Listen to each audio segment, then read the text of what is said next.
The ancient world had survived collapse. Empires had risen and fallen. Kings had come and gone.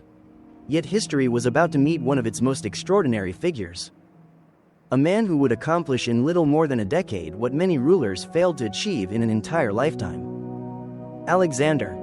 But before Alexander could conquer the world, someone first had to create the kingdom that made his rise possible. That man was Philip II of Macedon. To many Greeks, Macedonia was not impressive. It sat north of the famous Greek city-states, far from the cultural centers of Athens, far from the military reputation of Sparta. Many Greeks viewed the Macedonians as outsiders, less civilized, less sophisticated, certainly not future masters of the known world. That assumption would prove to be one of history's greatest mistakes. Philip was ambitious, very ambitious. He studied the strengths and weaknesses of the Greek world. He observed how the city-states constantly fought one another. Athens against Sparta, Sparta against Thebes, Thebes against everyone else. While the Greeks exhausted themselves through rivalry, Philip built something stronger: unity. He reorganized the Macedonian army, introduced new tactics, improved training, created one of the most effective fighting forces of the ancient world. At the center of this military revolution stood a weapon known as the sarissa, a spear so long that enemy soldiers often found themselves facing a wall of sharpened points before they could even strike back. Discipline improved, coordination improved, confidence improved, victory followed. One by one, Philip expanded Macedonian influence. Then came the moment that changed everything. The Battle of Chaeronea. In 338 BCE, a coalition of Greek city-states attempted to stop Macedon's rise. Athens and Thebes stood together. Their future depended on victory. Yet they faced an army unlike anything they had encountered before. Among the Macedonian soldiers fighting that day was a young prince, only 18 years old, eager, fearless, determined to prove himself. His name was Alexander. The battle ended in Macedonian victory. Greek independence effectively came to an end. For the first time in generations, much of Greece stood under Macedonian influence. Philip had achieved what many believed impossible. He had united Greece, but his ambitions stretched even farther. Across the Aegean Sea stood the greatest empire on earth, Persia. Philip planned to invade. He planned to achieve what no Greek ruler had ever accomplished: the conquest of the Persian Empire. But fate had other plans. Before the campaign could begin, Philip was assassinated. His death shocked the kingdom. Enemies sensed opportunity. Rivals expected chaos. Many assumed Macedonia would collapse without its powerful ruler. Instead, they underestimated his successor. Alexander was only 20 years old when he became king. 20. Most people at that age are still trying to understand their place in the world. Alexander inherited a kingdom surrounded by enemies. Rebellions threatened stability. Neighboring powers watched closely. One mistake could destroy everything Philip had built. Yet Alexander moved with astonishing speed. Rebellions were crushed. Rivals were defeated. Control was restored. Within a short time, the young king had secured his throne. But Alexander was not interested in simply preserving his father's achievements. He wanted more, much more. From an early age, Alexander had received an education unlike almost anyone else in the ancient world. His teacher was Aristotle, one of the greatest philosophers in history. Under Aristotle, Alexander studied science, politics, geography, literature, philosophy. He learned about the known world, its peoples, its cultures, its possibilities. Yet while Aristotle taught him how to think, Alexander dreamed about how to act. Stories of legendary heroes filled his imagination, especially one, Achilles, the great warrior of Greek mythology. Alexander admired him, studied him, wanted to emulate him. Like Achilles, he desired glory, not temporary success, not wealth, immortality through achievement. The same dream that once drove Gilgamesh, the same dream that inspired pharaohs to build pyramids, the same dream that has haunted ambitious people throughout history, to be remembered forever. And Alexander believed there was only one way to achieve it: conquer the world. In 334 BCE, he crossed into Asia with an army of roughly 40,000 men. Ahead of him stood the Persian Empire, the largest empire humanity had ever seen. Its territory stretched across continents. Its wealth was legendary. Its resources appeared endless. On paper, the outcome seemed obvious. Persia should win. Yet history rarely follows paper calculations. Because the young king marching eastward was unlike anyone the world had ever seen. And the first battle of his incredible campaign was only moments away. The first major test came at a river known as the Granicus. On one side stood Alexander and his Macedonian army. On the other stood Persian forces determined to stop the invasion before it could gain momentum. Many experienced commanders advised caution. Crossing a river while facing an enemy army is rarely a good idea. The Persians expected Alexander to wait. They expected him to search for a safer opportunity. They expected him to behave like a normal commander. Alexander had other plans. He attacked immediately. The battle was fierce. At one point, Alexander found himself in serious danger. Several Persian warriors fought their way toward him. For a moment, history itself seemed balanced on the edge of a sword.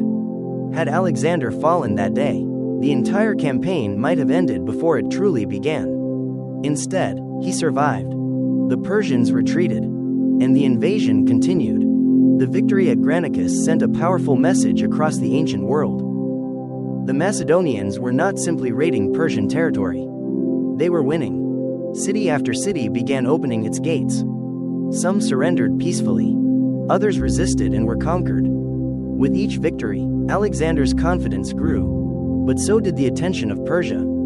Because eventually, the young king would attract the attention of the most powerful man on earth. Darius III, the King of Kings, ruler of the Persian Empire. Unlike local governors and regional commanders, Darius understood the danger. This was no ordinary invasion. Alexander was threatening the stability of an empire built over centuries. An empire stretching from Egypt to Central Asia. An empire containing millions of people. An empire that had dominated the known world for generations. Darius decided to act personally. The stage was set for one of history's greatest confrontations. In 333 BCE, the two armies met near a place called Issus. The battlefield was narrow. Mountains stood nearby. The sea was not far away. The terrain limited Persia's greatest advantage: numbers. Although Darius commanded a much larger force, the landscape prevented him from fully using it. Alexander immediately recognized the opportunity. As the battle began, chaos spread across the field. Dust filled the air. Soldiers clashed. Commands disappeared beneath the noise of combat. Then Alexander did something that became one of his trademarks. Instead of attacking the weakest part of the enemy line, he aimed directly at the strongest. The position of Darius himself. It was a dangerous gamble. But if successful, it could decide the entire battle. Alexander led the charge. The Macedonian cavalry surged forward. Closer, closer, closer, toward the Persian king. As fighting intensified, panic began spreading through parts of the Persian army. Then came the moment that changed everything. Darius fled. The King of Kings abandoned the battlefield. Once word spread, Persian resistance began collapsing. What had started as a massive confrontation quickly became a decisive Macedonian victory. The consequences were enormous. Alexander had not merely defeated a Persian army. He had defeated the Persian king himself. News spread rapidly across the empire. The invincible Persians suddenly looked vulnerable. The impossible suddenly looked possible. And Alexander was only getting started. After Issus, vast opportunities opened before him. Many commanders would have marched directly into the heart of Persia. Alexander chose a different route. He turned south, toward the Mediterranean coast. The decision confused some of his advisors. Why delay the pursuit of Darius? Why not strike directly at the empire's center? Alexander understood something important. An enemy can still be dangerous if its resources remain intact. Persia controlled major ports, powerful fleets, important trade routes. As long as those remained active, the war was far from over. One by one, Alexander moved down the coast. Most cities surrendered. Some resisted. One city in particular became a legend: Tyre. Tyre sat on an island just off the coast, protected by strong walls, confident in its defenses. Its leaders believed they could withstand any siege. And under normal circumstances, they might have been right. The city seemed nearly impossible to capture. Alexander responded with a solution that bordered on madness. If he could not reach the island, he would build a road to it. Stone by stone, day after day, his army constructed a massive causeway extending into the sea. The project required extraordinary effort. Persian defenders fought back constantly. Progress was slow. The task seemed impossible. Yet Alexander refused to quit. Months passed. The causeway grew longer. Closer. Closer. Closer. Eventually, Macedonian forces reached the city. Tyre fell. The victory sent another message to the ancient world. There were obstacles. And then there were obstacles Alexander had not encountered yet. His reputation continued growing. His confidence continued growing. His empire continued growing. Ahead lay Egypt. Ahead lay Darius. Ahead lay destiny itself. And the most important battle of Alexander's life was still waiting. A battle that would determine the fate of the Persian Empire. A battle remembered as Gaugamela.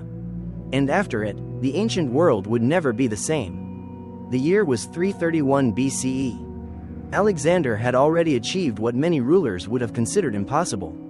He had defeated Persian armies, captured key territories, conquered major cities, and built a reputation that stretched across continents. Yet one obstacle remained. Darius was still alive. The Persian Empire still existed. And as long as both remained, the war was unfinished. Darius understood this better than anyone.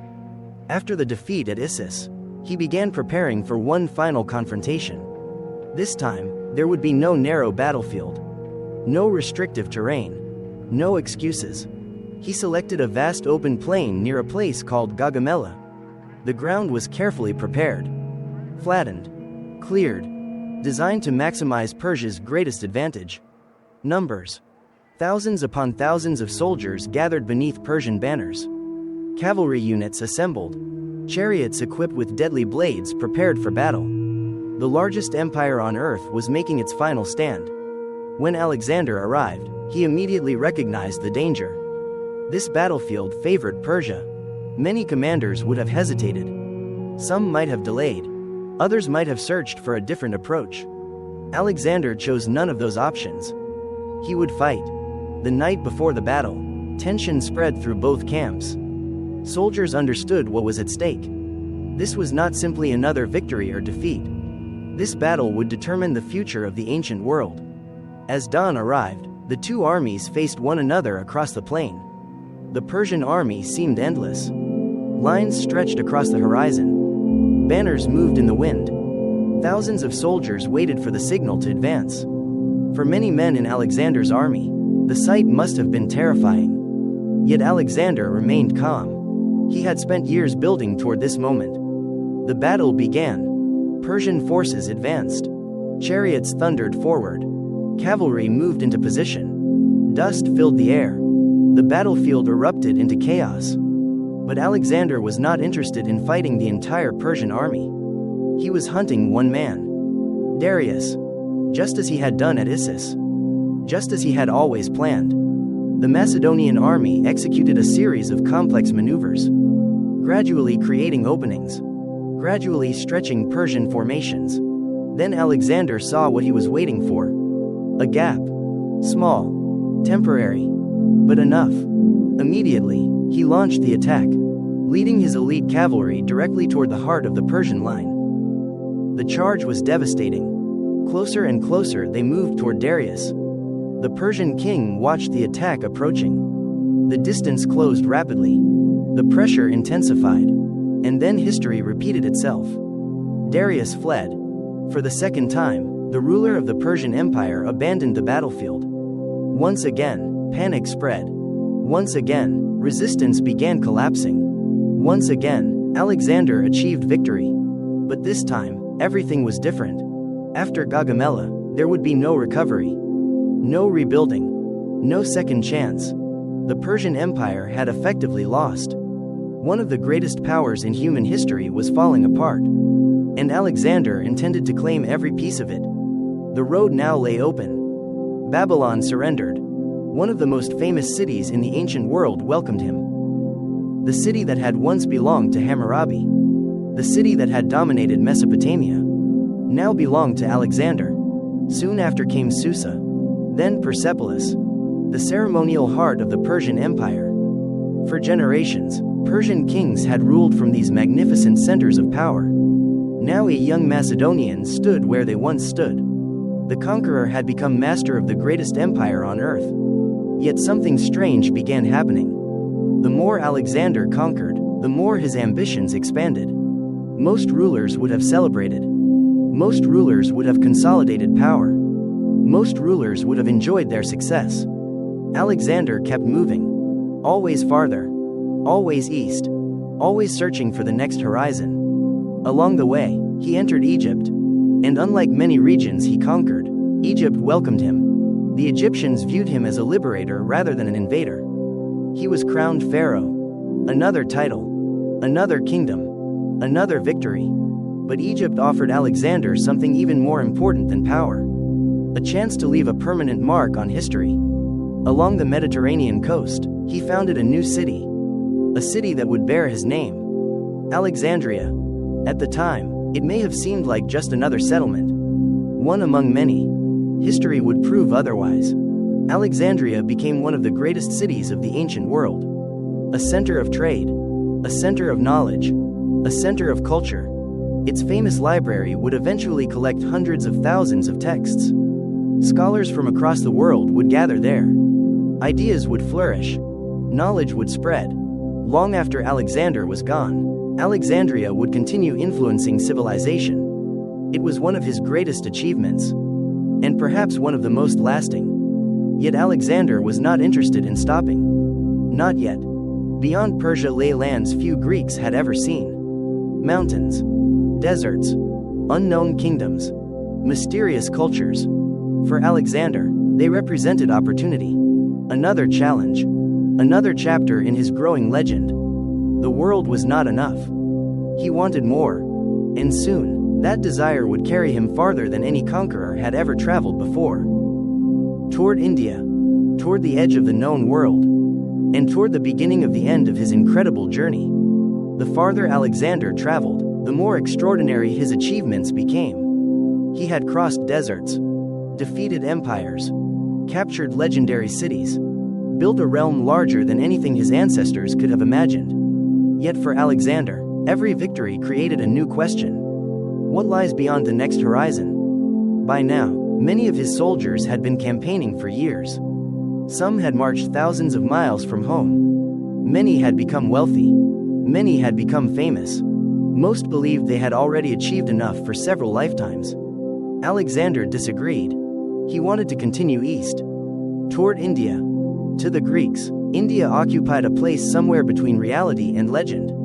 Stories spoke of immense wealth, powerful kingdoms, exotic animals, strange landscapes, mysteries waiting beyond the edge of the known world. Alexander wanted to see them for himself. In 326 BCE, his army crossed into the Indian subcontinent. There they encountered a ruler known to history as Porus. Unlike many opponents Alexander had faced, Porus refused to surrender. He intended to fight, and he possessed something the Macedonians had rarely encountered before. War elephants. Imagine seeing one for the first time. A towering animal weighing several tons. Armored. Moving directly toward you. The psychological impact alone must have been terrifying. For many Macedonian soldiers, the sight was unlike anything they had ever experienced. The two armies met near the Hydaspes River. Rain fell. The terrain became difficult. Conditions were challenging. Yet Alexander once again demonstrated the qualities that had carried him across continents. Speed, adaptability, boldness. After complex maneuvers and intense fighting, the Macedonians achieved victory. But this battle felt different. The cost was higher. The resistance stronger. The exhaustion deeper. For years, Alexander's soldiers had followed him into the unknown. Now they were reaching their limits. Beyond India lay even more territory. More rivers. More mountains. More unknown kingdoms. Alexander wanted to continue. His men did not. For perhaps the first time in his career, the conqueror encountered an obstacle he could not defeat. His own army. The soldiers had marched enough. Fought enough. Sacrificed enough. They wanted to go home. Alexander argued. Persuaded. Encouraged. He reminded them of their victories. Their glory. Their place in history. But nothing worked. The answer remained the same. No. After years of always moving forward, Alexander faced a reality he could not change. The journey east was over.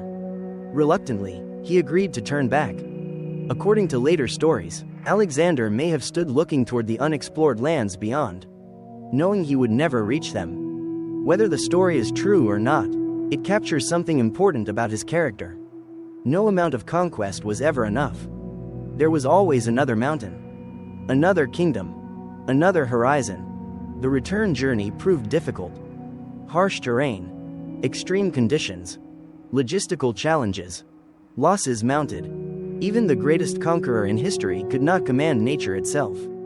Eventually, after years of warfare and travel, Alexander returned to Babylon. The city stood near the center of his enormous empire. From there, he began planning the future.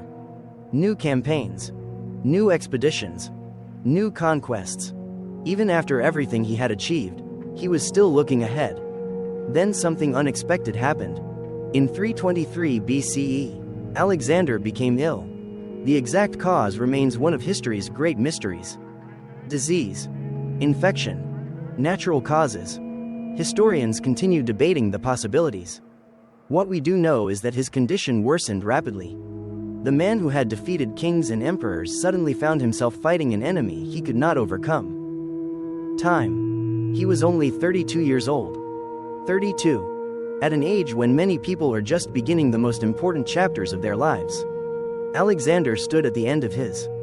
The conqueror of the known world was dying. As news spread, uncertainty followed.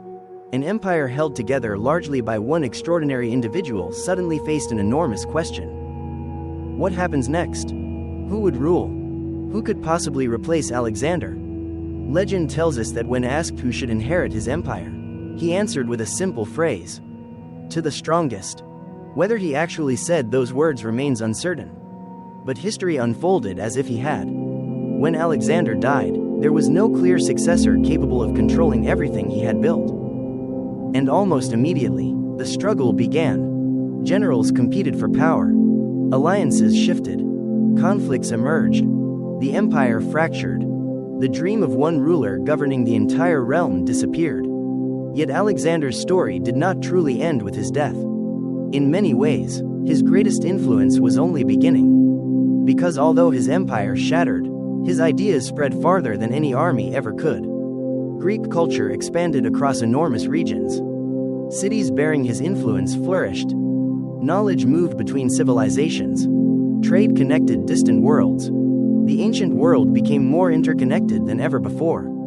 This new era became known as the Hellenistic Age, and it would transform history. But while Alexander's successors fought over his legacy, another power was quietly rising in the West. A city that few people at the time considered particularly important. A city that would eventually build an empire even larger than Alexander's. Its name was Rome, and the next chapter of civilization was about to begin. Alexander's empire did not survive him, at least not in the form he imagined. Within years of his death, his generals divided the vast territories among themselves. Alliances formed. Wars erupted. Borders shifted. The empire fragmented into competing kingdoms.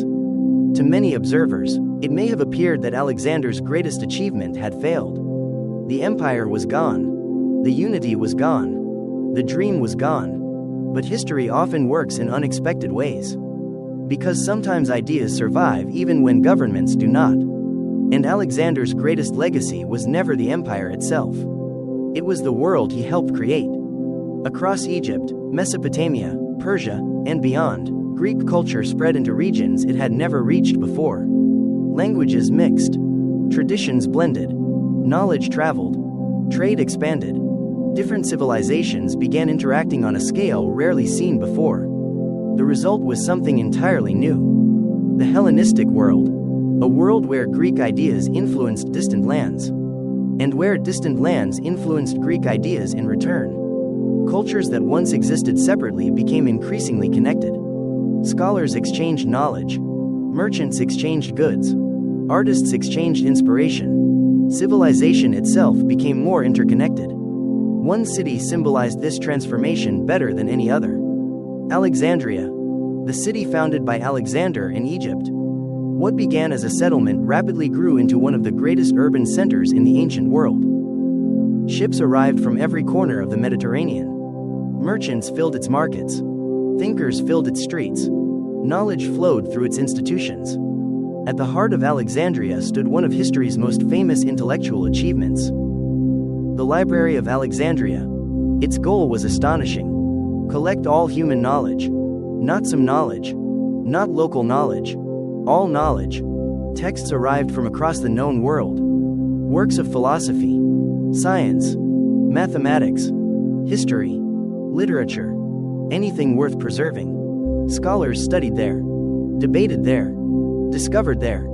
For centuries, Alexandria became one of humanity's greatest centers of learning. A reminder that civilizations are remembered not only for their wars, but also for their curiosity, for their ideas, for their pursuit of understanding. Yet while scholars filled libraries in the East, another civilization was slowly growing in the West. At first glance, there was nothing particularly remarkable about it. No massive empire, no legendary conqueror, no famous monuments rivaling the pyramids. Just a city, one among many, a city called Rome. According to tradition, Rome was founded in 753 BCE. Its earliest history blended fact and legend. Stories spoke of Romulus and Remus, twin brothers raised by a wolf, a tale that became part of Rome's identity. Whether true or not, the story captured something important.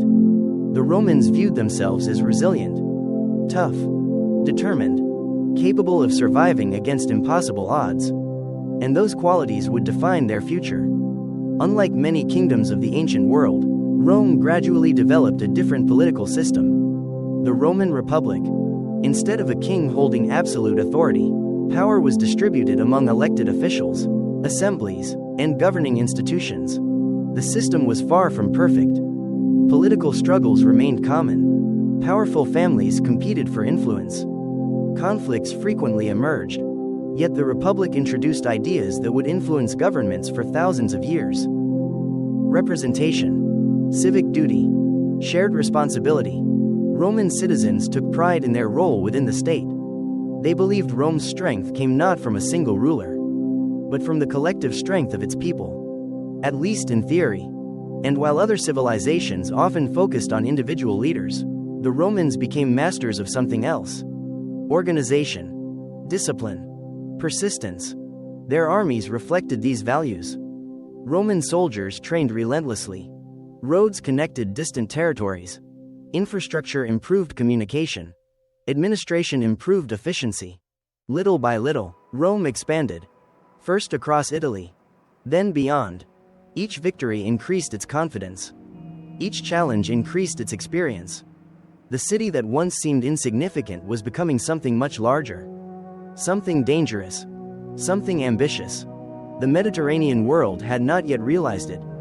But a new power was rising. A power destined to reshape history. And soon Rome would face a rival every bit as determined as itself. A wealthy civilization across the sea. A civilization built on trade, ships, and commerce. A civilization called Carthage. Their struggle would produce some of the greatest wars in ancient history. Wars that would determine who controlled the future of the Mediterranean. Wars that would give rise to one of history's most brilliant military commanders. Hannibal.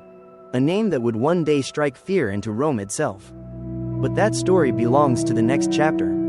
If you enjoyed this journey through the age of Alexander the Great, the Hellenistic world, and the rise of Rome, make sure to subscribe and join us for the next episode.